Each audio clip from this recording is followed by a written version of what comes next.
You are listening to How to Feel Like a Midlife Goddess, the place where midlife women come to feel supported, inspired and understood. I'm Amanda. I'm a nutritionist and health coach and a champion of women like you in their 40s, 50s, 60s and beyond. And I'm here to remind you that you can feel like a midlife goddess at any age. And we know it's all about how you feel rather than how you look. So this is a podcast that's going to help you, step into your strongest, healthiest and most empowered midlife. And I hope I can give you the conversations that are going to help you do just that. So thank you for being here and I hope you enjoy the podcasts. Today, I'm joined by the amazing Kate Oakley. Now, Kate is a personal trainer who made a bold career swerve to follow her passion for fitness. You might know her from her Instagram as @YourFutureFit, where she inspires thousands of women to move their bodies, build strength, and embrace confidence at every age.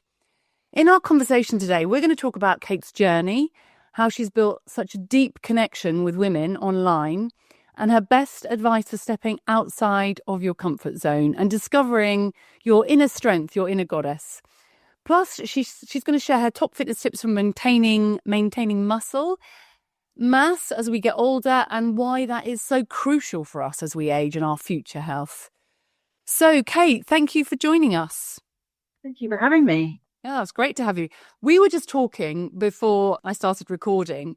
Kate, how many followers do you have on Instagram? Over 170,000, I think. Yeah, that's amazing. Kate was telling me that she's grown that following organically without any help. And I remember the days seeing you, Kate, when you first popped up. I don't know how long ago that was now. 5 years. About 5 years ago. And I remember thinking, she looks nice. And you'd have like 10 likes, amazing. And you've grown it and you've stuck with it and you've been consistent. So, yeah, she's very, very inspirational, guys. Anyway, Kate, this big career swerve that you made, I've seen you talk about that on Instagram, but you became a personal trainer. Can you share a bit about your journey and, what led you to make this kind of bold change? Because am I right in thinking you were in HR before? That's right. That is quite a swerve, isn't it? HR, personal trainer. So I made that swerve at age 50. And interestingly, it did cross my mind in my 40s, but I thought I was too old. So I dismissed it. I didn't even tell my husband.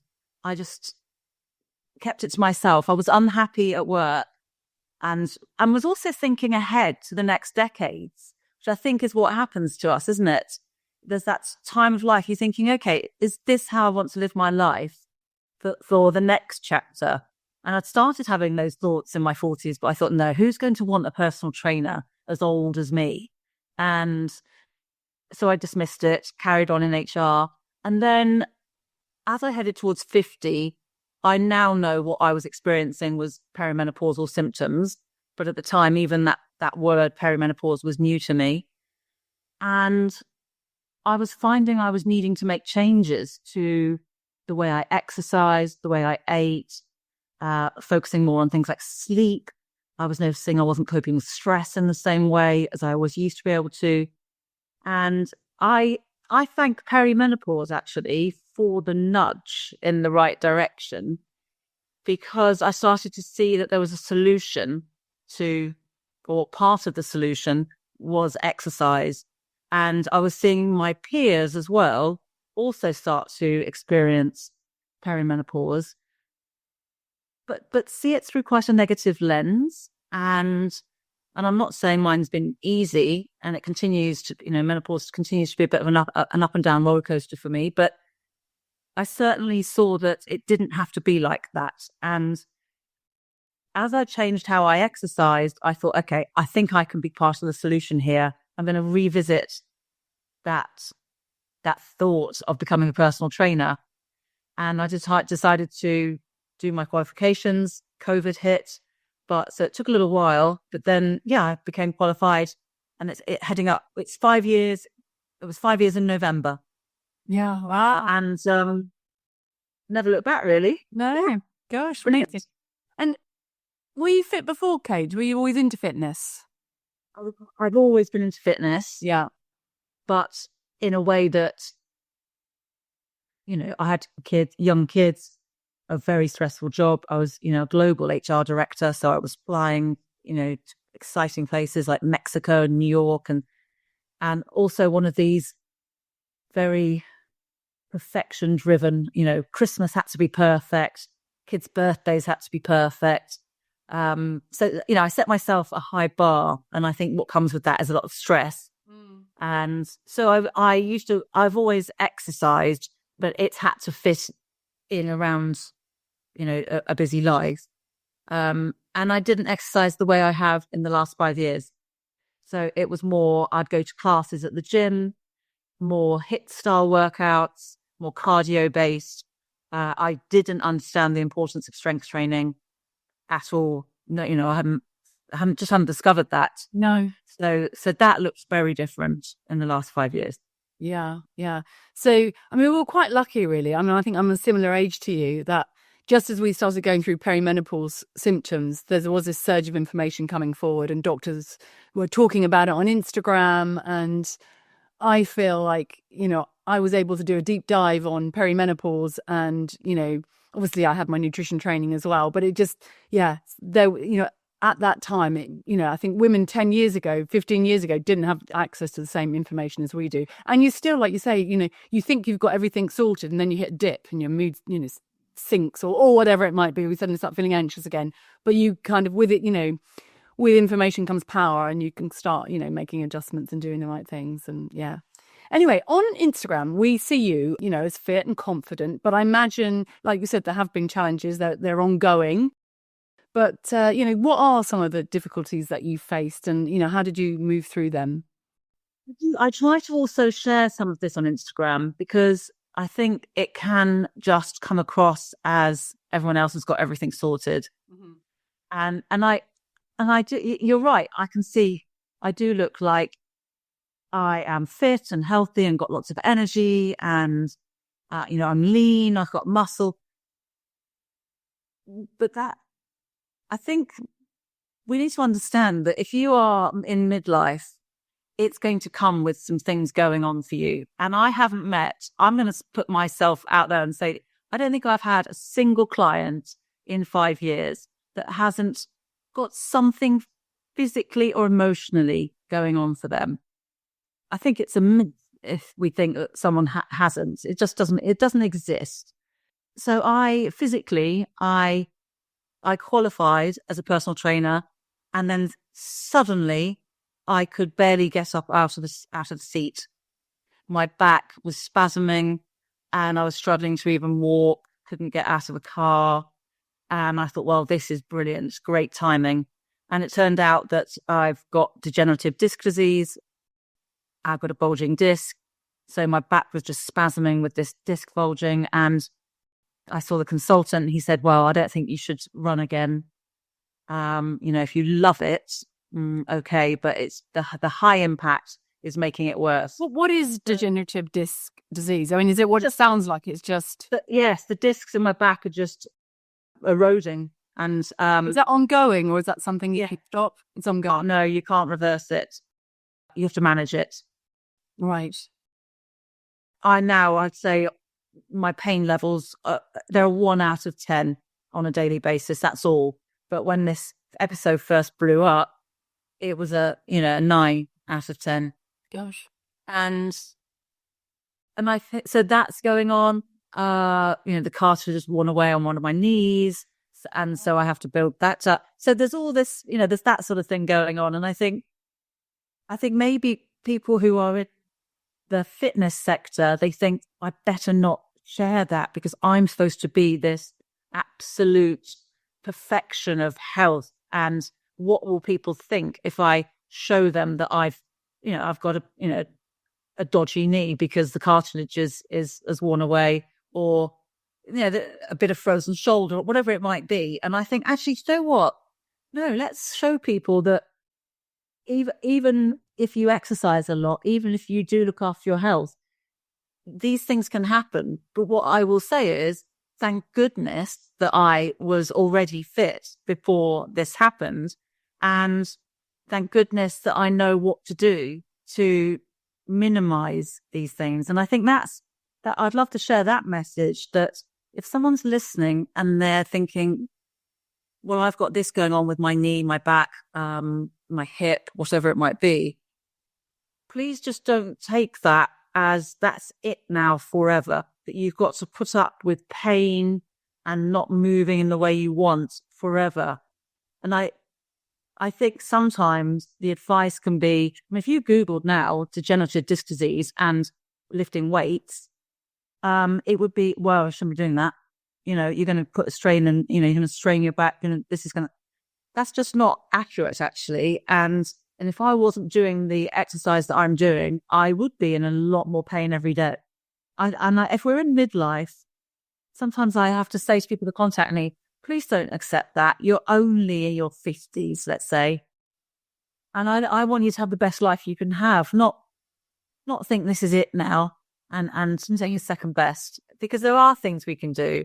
And that's what I try and help people through my Instagram on that and get that across as much as I can. It's a really important message because not many people make it to 50 without some scuffs and bruises in whatever form they might manifest, you know. But and to think, oh, well, I'm too old for that now. It's just like the slippery slope, isn't it? Yeah, or this is my lot now. You know, this is my lot. It's old age. You know, that's why my back hurts. Yeah. Or it might be that, yes, there's some, I mean, apparently mine might be because I fell off a horse when I was a kid. So that's what's happened to my discs. Sudden impact can do that. Okay. And maybe you can't do certain types of exercise. So I can't do high impact, like full-on burpees, they're out. I can't do them. They give me, I'd be at a 9 out of 10 pain for the next 4 or 5 days afterwards. Well, there's plenty I can be doing to improve my health outcomes without needing to do high impact. So there are ways around it. So try and get advice if you can to get the right plan forward, the path forward, but don't write yourself off. Yeah, no, absolutely. And I think our generation as well, we've been brought up with cardiovascular hit. And then people start injuring themselves. It's like the body doesn't quite want to do that anymore. It wants something. I mean, I find my body I do body pump, and that's how I maintain my muscle mass. And I really enjoy it. And it's kind of quite controlled movements. And if I get a teacher that's too fast, I think I'm just going to go at my own pace. Because if I do that, and, you know, I just know, clean and press too quickly, you know, that's when you injure yourself, when you lose technique. So I'm sure having a guide like you is really helpful. I think we know ourselves now as well. We've been around a while, and we start to feel that. We feel that if something is taking us closer to injury, and we do need to respect that.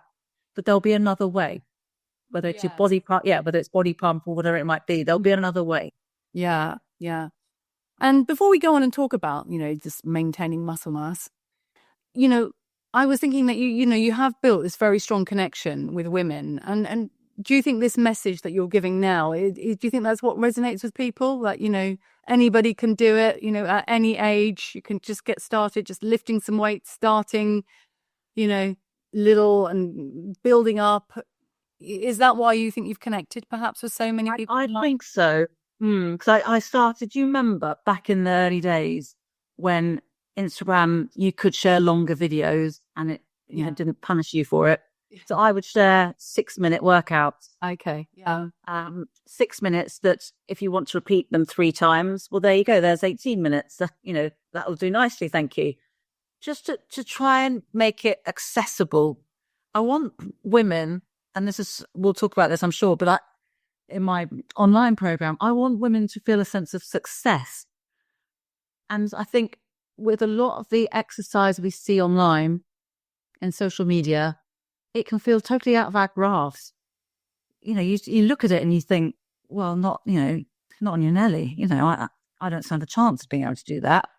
And what I try and share on Instagram and then I put into my program is, you can do it. This is for you. You are capable of doing this safely, effectively, slowly. Control, you mentioned control. And the messages that I started getting in, the DMs were oh, I had a look at that and I thought even I could do that. Now, there's a little part of me that feels very sad when with the word even in there, but at least they thought that. And then they do give it a go and then they feel good. And then I get another message later. I've been doing this for 4 weeks now and I already feel stronger. I actually looked at myself in the mirror and liked it and thought, yes. And, and then I'm like, okay, brilliant. Now I'm happy.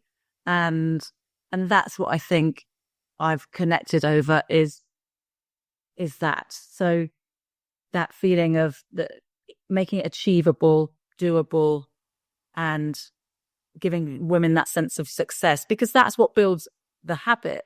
If we feel like we're failing, we bin it because we've got enough going on in our lives right now without that. And it's kind of anything you do, it's a practice. You can't just get fit by going to the gym once a month, like you can't, change your diet by just doing one thing. You have to sort of build it up. And in the beginning, that's always a bit of an effort, isn't it? But once you get over that hump and it becomes more of a habit rather than an effort, it's so much, so much easier, but it's just making those first steps really. And choose to do the small ones first. Yeah. So you might think, gosh, I wish I was one of those people that did workouts of 30 minutes 3 times a week and ate protein with every meal, whatever it might be. Yeah. And did 10,000 steps a day. Well, rather than, let's say, we'll be heading into New Year soon, won't we? And New Year's resolutions, often it's because they failed, because they're too ambitious. I don't want to thwart people's ambitions, but if we make those goals way too ambitious, we might achieve them for a little while and then we start failing and then it unravels. Yeah. Whereas if we say, well, let's say steps, for example, people said, okay, Kate, you're going to tell me to do 10,000 steps a day, aren't you? I said, hold on. What are you doing now? 4,000 a day. Okay. Let's try 4,500 for the next week on a daily basis. Oh, okay. Yeah, I think I can do that. And they achieve it. Okay, the following week, let's add another 500 and make it 5,000. That little by little, is going to be much more successful than going straight in with a goal of 10,000 when you're at 4 right now. Too big a leap. Same with workouts. Let's not aim for 3 workouts of 30 minutes just off, like that. Let's start with shorter ones. Let's see that we feel good about it. Okay, yeah, I like that. That felt good, doable. Yeah, I'll come back for more and build those habits up slowly. And I find that is what works.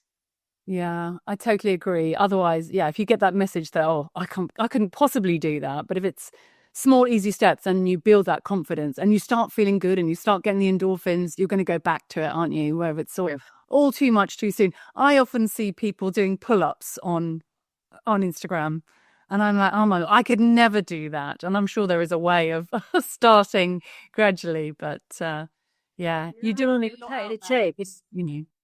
it takes so I think we don't see also how long it's taken someone to learn how to do those. Yes, yeah. It takes a long time or build up muscle. So if you look at, my Instagram, if you look back in the first posts 5 years ago, I don't look like I look now. It takes a long time and we don't see that bit. We just see the end bit that looks great. So, for anyone who's listening and is feeling a bit stuck and hesitant to try new things, what are your sort of top tips for stepping outside of your comfort zone and, just, tapping into that inner strength that we all have, but we can sometimes talk ourselves out of. And you've said a few times like, oh, even I can do that. I do that as well. I do that. I'm like, oh, maybe I could do that. It's like, you should be so confident, 50 years, you've banked a lot of wisdom and, you've done a lot of things. If you actually look back at what you've achieved, doing a bit of exercise shouldn't be too much. But for some people it is. They've built it up in their head. And so, so what would you say to someone who feels a bit stuck or a bit hesitant to get started or to change things up? And, But first thing would be just to talk to yourself as you would a friend right from the outset. So rather than berate yourself for I can't believe, everyone else is doing these things. Oh, I can't do that. God, how useless of me. And how about talk to ourselves as we would a friend? For a friend said, I'm just really struggling to go and do X, Y, Z. It just feels too much for me. I think we'd say, okay, totally, I get that. Maybe we could break that down, because they just said three things. I think you used the expression inner goddess, didn't you? And I was thinking about that before we jumped on. And I think even the word inner goddess to me feels, if it depends where you're at, but if you're in a place emotionally that you're finding quite difficult, that inner goddess feels completely unthinkable.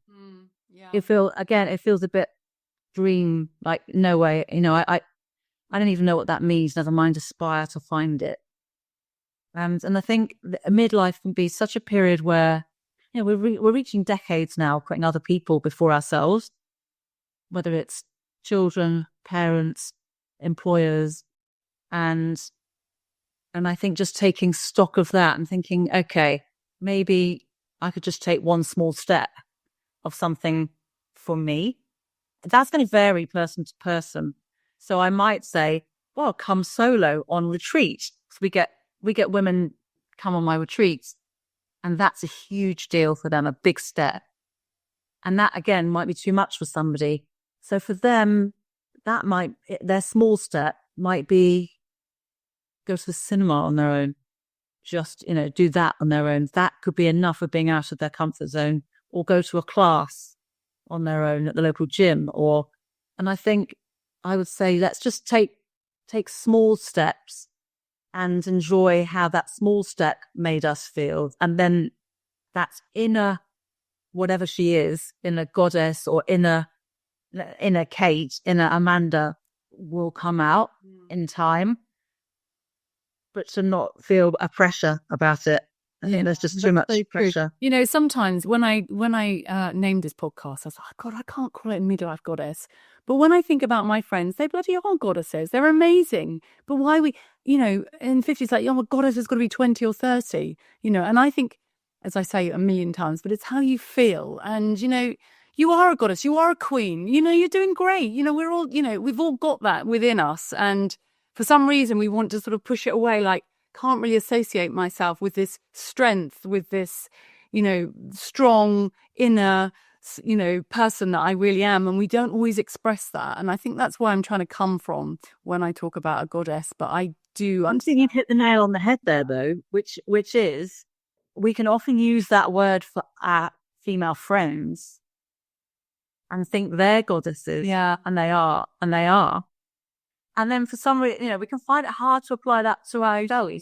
And I think you're right that this is where we need to be all heading to. Like, I like you. I want every woman to feel she's a goddess, because she is. And that goddess is going to look different to, one goddess is going to look different to another. One thing that I have tried to use to step out of my comfort zone over the years, and honestly, like changing career, hugely out of my comfort zone.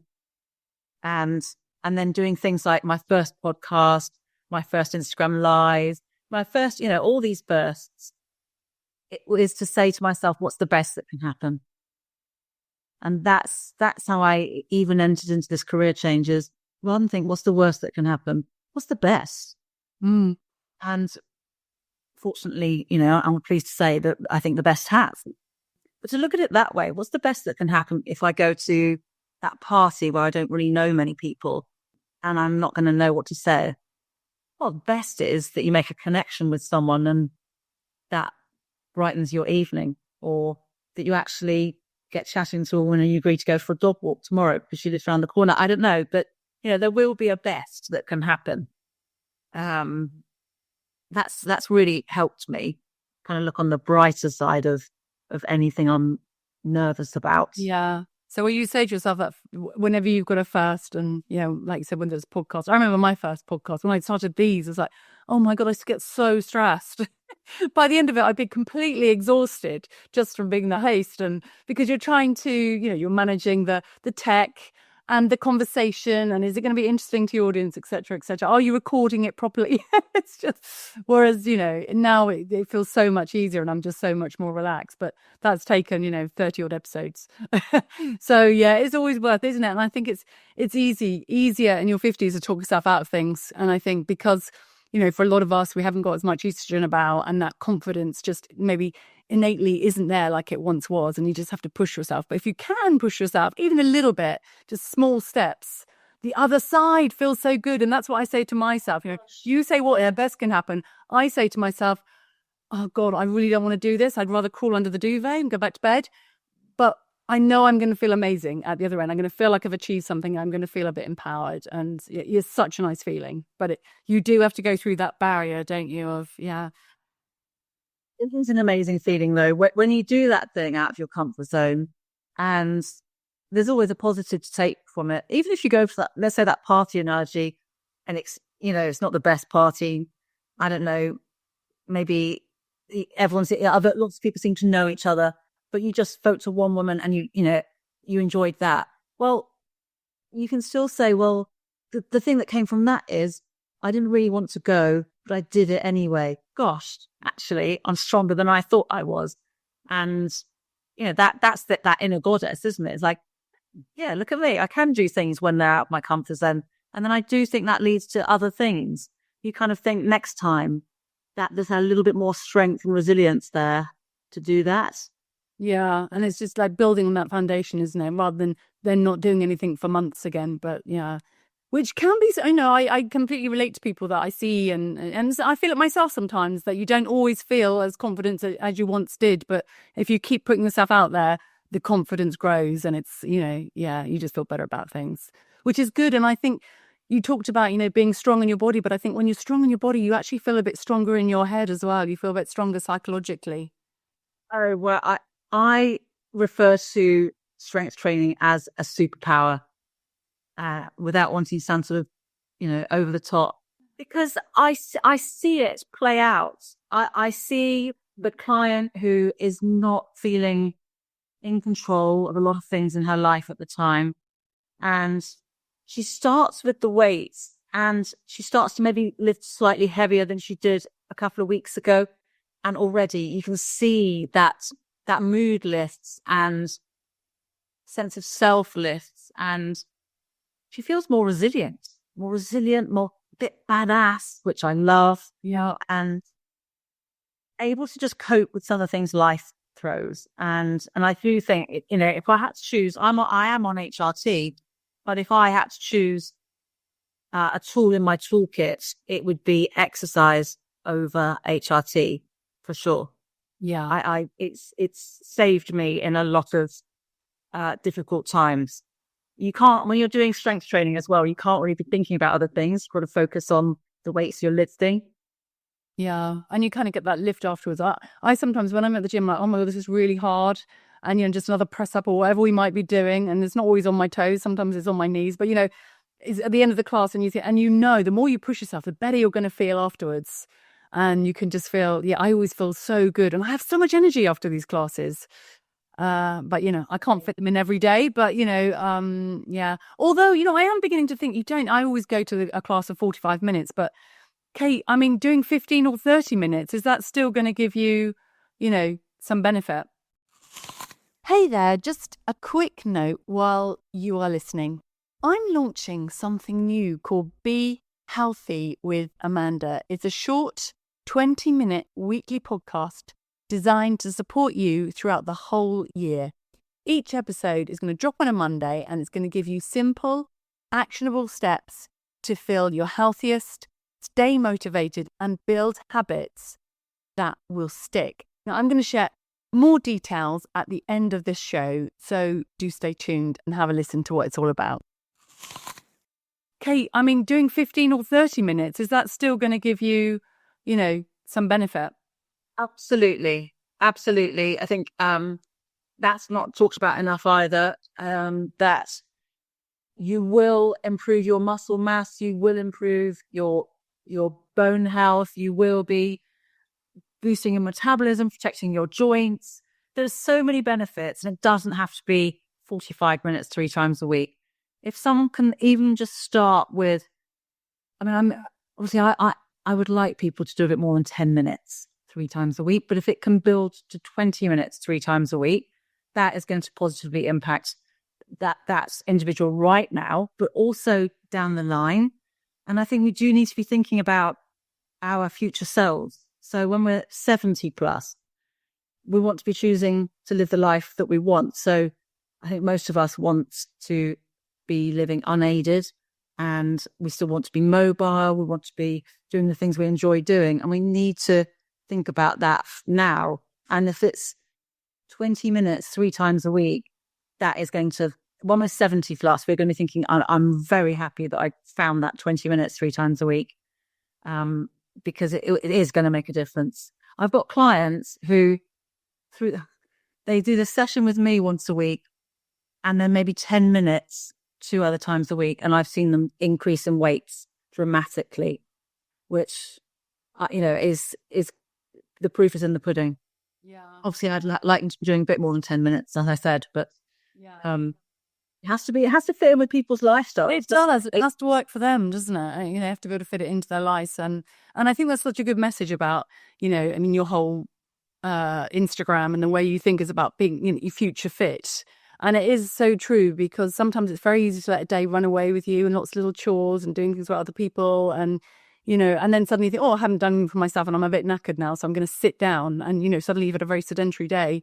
Whereas when you start thinking, God, if I do half an hour of weights now, that's going to, it's going to make me stronger later. And, we know as women, we're very prone to osteoporosis, much more so than men. And we really do have to, protect our muscle, and, and that in turn protects our bones. And I've seen women as well that, I coach a program called the Metabolic Balance, which helps people lose weight. When I'm coaching people and they start to lose weight, they lose muscle mass and fat mass. And so I'm very keen that they start, they do all the things they can to maintain their muscle mass. And I've seen women do brilliantly. And I think a lot of us, again, think, we can't build muscle in midlife, but we absolutely can. I've seen it. I've seen women gain, between 2 and 5 kilos in muscle just by, working out with weight and having, the correct diet.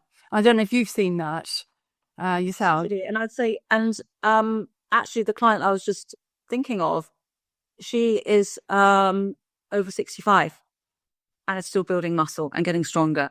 I mean, because, it starts around 40, doesn't it? But, it starts to decline, and good old menopause has a lot to answer for in terms of speeding that process up.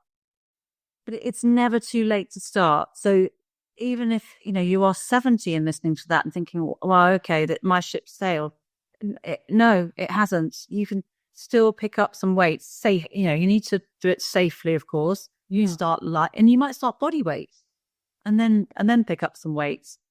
And if anyone's not doing anything and even 10 minutes sounds too much, then they could do a wall, Google a wall sit and do a wall sit while they brush their teeth. And that's going to build up the strength in their thighs, in their quad muscles. That's going to support their knees. That's going to help them get up and down out of a chair better, or out of a car, or out of bed, out of the bath. And that's 2 minutes twice a day when we brush our teeth. What's the math? 24 minutes a week, without having to find any extra time. But yet that's going to be building some strength up there. So it doesn't always have to be to find time to do a kind of full workout. You can actually just put in some minutes here and some minutes there. And then across the week, across the month, they do add up and they do make a difference. Absolutely worth the trouble. I think when women try it and they do those little things and then they feel stronger, okay, yeah, I believe it now. So now I'll do a bit more. And that's how it works, which I'm pleased to say is more time, 9 times out of 10, when a woman starts to do a little more for her strength, for her muscles, for her joints, her balance, another one we haven't mentioned, but also key. It is so motivating when you start to feel a bit stronger. And I just hope that every woman listening just starts to do a little something, really. I really do. And you know what, Kate? It's so key, that word motivation. it's keeping that motivation, isn't it? And that's why you being on Instagram, popping up, just little snippets here and there. And I see it and I think, oh yeah, I'm going to do that wall sit. I remember you doing that. And I remember doing it for a while and then I forgot about it, So we all need, with all this crazy information and overwhelm that we all have every day in our lives online, you just need to keep that motivation and maybe keep your focus on looking after yourself. So we've kind of talked about why it's so important to maintain muscle mass, because it is all about our future and staying strong and trying to keep those bones as strong as we possibly can, and being, like you said, being able to get up out of a chair, put your luggage in the or in the, what's the word, the cupboard above your head, and then, yes, I know that what you mean, yeah, and all those things. But what are your top 3 practical fitness tips for sort of building or keeping muscle strength? So if someone's listening now, what would be your top tips for keeping and building? I would like to say to find a program, do a program. So a lot of women will message me and say, I'm working out, but I'm not building muscle. I'm not getting stronger. Why is that? I don't get it. And that's because it's a bit random. And all movement is better than no movement, of course. But if you really want to build that strength, try and find a program to follow. Now, that could be something free on YouTube, or it could be something through your local gym or health center. Someone like me, of course. But having a program where the workouts progress you, they're not random. Because if you mix and match too much, you do a class one day, you do a bit of an Instagram video another, it's not a program. Those are random workouts. So I would try and get help from a program. And if you do are a member of a local gym or health center or place like that, you can ask them for help. They don't come and tell you, but you can say, can you just tell me what I should be doing? How do I make sure I'm progressing here? But I appreciate not everyone wants to go to a gym in midlife, but you can find a lot of free content, especially on YouTube, and you can find content there. So having a plan, sticking to it. So I'd say first thing, have a plan, stick to it rather than splitting around too much. 2, I would say, is go heavy enough with your weights. So if when you're doing these workouts, you are going like the clappers in terms of speed, your weights are going to be too light. And that's not going to be building that muscle, that strength. That's not going to be really helping your bones. That is going to be more, it's going to be conditioning. Of course, it's, again, it's better than nothing. So I just want to make that clear. Any movement is good. But if you're asking me, how do I really build strength, build muscle, then we need to go heavy enough. And that doesn't mean barbells and all that fancy equipment and doing pull-ups. And it might mean for a beginner, a pair of 3 kgs and a pair of 5 kgs to get started, rather than a pair of 1s or a pair of 2s. So we want to be struggling to keep form by the end of 45 seconds or 10 to 12 reps. So go heavy enough, have a plan and stick to it, and do it slowly would be my other tip. So I see a lot of women, they're going way too fast. So slow everything down. Really, we need to be giving those bones something to do. Like we need to be making them work hard. So that is something that I see a lot in clients. They're going too fast, and I have to really focus on slowing everybody right down. Yeah. So there's my 3 top ones. Yeah, fantastic. Okay. And just to end, the sort of, a few questions. Do you have a morning routine? I mean, do you find it essential to have a morning routine to keep you in this kind of, keep you motivated and keep you doing? So morning routine, I have to do some mobility exercises. So for my lower back, I always have to do a Mackenzie extension, which is a bit like a cobra in yoga. Okay. That is without fail. Because I've been lying in bed all night, I have to do that. Otherwise, I have an achy lower back. I'll do about 5 minutes mobility in the morning, and it just makes me looser, the cricks and so just like anybody else, when I get out of bed in the morning, sometimes I can feel about 80, and I just need to loosen everything off And especially as I'm going to have a very active day with clients. So I'd say 5 minutes mobility. I did get into a really good habit with breath work, which if anyone's listening and they're in the throes of perimenopause and with anxiety and overwhelm and stress, I would really recommend it. And then I have let that habit go a bit, but I would like to bring that back in. And next time you ask me, I'd like to add that and say, it's Amanda. I do my 5 minutes mobility and then I do 15 minutes breath work. So for the moment, it's just the mobility, but watch this space. And when you say mobility, do you mean more stretching? Yes, but not. I'm not holding the stretch. Oh, okay. So I'm moving. So more fluid.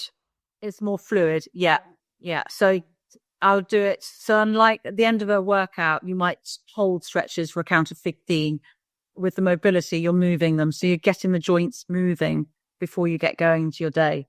So you're holding it for like a second or two before you move again. Yeah, great. And if you had a mantra or a phrase rather that you live by, and I think I know what you're going to say, but what would that be? So what's the best that can happen? Yeah, that's a brilliant one. Yeah, mine. Definitely. Yeah, brilliant. Okay, well, listen, thank you, Kate. Thank you for giving up this time to speak to us. I'm sure people are going to want to find you, potentially work with you. So can you tell us a little bit about how they can do that? And I know you've got an online strength training program too. Yes, that's how I'm working with people right now. So it's an online strength training program, but it is workouts as if you're with me. So if people find me, and they can find me, as you mentioned, at Your Future Fit, I work out in the garden with a couple of pairs of dumbbells. So it's not fancy equipment. It's really doable. You can keep it cheap. And the program starts with beginners or people who've done a bit of weights but aren't sure if they're doing it properly or safely. And there's a big focus on technique, because why or how would you know you're doing it properly if you've not ever worked with a PT? And not everyone can afford to work with a PT. So I've come up with this program to try and reach more women so they can learn how to do strength training properly and effectively. And it's just 3 workouts a week. And I start really, like I've been saying, 20 minutes. And it just builds gradually to about 25, no more, 3 times a week. And I'm with you every step. So, people say it's like having me in the living room, which I'm not sure that's a good thing or a bad thing. And then there's that's the foundation stage of Live for Life. And then for people who want to progress up, there's another stage there for them too when they're ready. But I'm trying to create a real community where there's no pressure or overwhelm. So that's, I think it's in our nature, isn't it? So women have been saying, okay, I'm a bit behind, life got in the way and I'm behind a week. I'm like, we don't have that language, I'm not using that language here. You're not behind, you're taking it at your pace. And I think that's important that women know they can just take it at their own pace, in a way, again, that feels doable and achievable. Yeah. So they can find details there. And Kate, are those live? So you join, at a certain time on a certain day, or you just have them on the app and then you can download them? No, it's an app that you have on the phone that you can then put onto your smart TV or your iPad. Yeah. They're pre-recorded. So it doesn't matter where you are in the world or whatever your lifestyle's like, they're pre-recorded. So you can do them across the week at a time that suits you. Yeah. So no pressure. Again, no pressure. You've got to be there at 7:30 a.m. Oh, no. Just do it when you can do it. Yeah, so you fit it around your own life. Sounds great. And you did mention that listeners of this podcast would be able to access a discount if they decided to give it a try. Yes. So I am very happy to offer any of your listeners, subscribers, a discount on the monthly package. We will definitely put them in the show notes. Yeah. So, so it's worth looking at that. And you're going to give me a link and people can just click on the link and that link will take them to the discounted rate. Yeah. It will be a discount that stayed with them forever. So it's not just like an intro discount. It will be an ongoing discount for their subscription forever. And it's called Live for Life. So I'm hoping Live for Life. Yeah. So get people lifting for the rest of their lives. It's not a quick win program. It's about trying to establish a consistent habit, lifting weights, feeling stronger, and being, we're all in this together now. Yeah, absolutely. We are all in this together. Okay, Kate, a great note to finish on. Thank you so much again. Thank you for having me. Okay, bye. I wanted to tell you about something really exciting. If you've been listening for a while, you'll know something really important. My clients that thrive, who make the biggest long-term changes to their health, are the ones I support consistently. Not just for a few weeks, but over months, even years. And that's where the real transformation happens. And I've been kind of reflecting on this. And I thought, well, with a lot of podcasts, they can be quite long and obviously full of ads. They have to, people have to make some money from doing them. And they can often be a bit random. And I've been hearing from people that, you scroll, you pick something while you're driving or walking the dog, and halfway through the podcast, you think, I've heard all this before, and it's not really what I need today. So I've created something new for you, something simple, structured, supportive, and I believe it's going to be genuinely helpful for you and for your health. So let me tell you about my brand new short form podcast, Be Healthy with Amanda.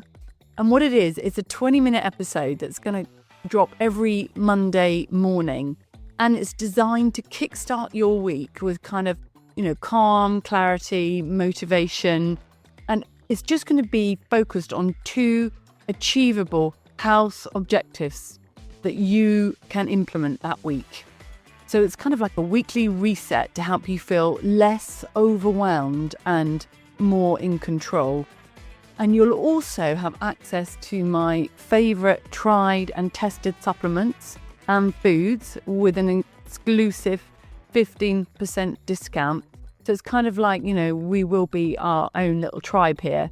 And it's the kind of coaching you'd get from working with me long term, but I'm packaging up into these weekly 20-minute episodes, and it's just going to cost you £5.99 a month.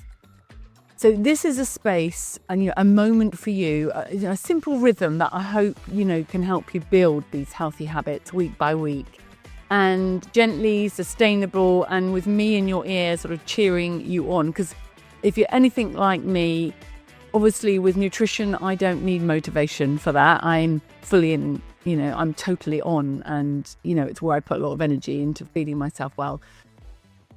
However, there are other things in my life where I do need more motivation, and I recognise that I need it weekly. So I'm trying to find a solution for you that's going to be ongoing. It's going to keep you going. It's going to be motivational, and you're going to keep learning, but it's going to be linear, and it's going to make sense, and it's not going to be so random. So if that is of interest to you, I will be putting a link out shortly. And I just think it's a way that I can support you ongoing, because that is where change happens. And you'll just, listen to, on a Monday morning, 20 minutes, and it'll set you up for the week without being too overwhelming. Anyway, just thought I'd let you know, and you can have a sort of think about that. And as I said, the link will be available soon. Thank you for your company. I know there are so many podcasts out there, so my promise to you is no nonsense, practical advice that adds real value to your life. So if you enjoyed this episode, you know the drill. Now, I'd really appreciate it if you could like, follow, or click subscribe, or even send it to someone who might benefit from this information. It truly helps me grow the podcast and keeps me going. And if you'd like to know more about my own personal approach to food, HRT, movement, stress, and self-connection, my book is available in paperback. I'd also love to hear from you, so don't hesitate to leave a comment or get in touch. And that just leaves me to say I am sending lots of love and light from my midlife goddess to yours.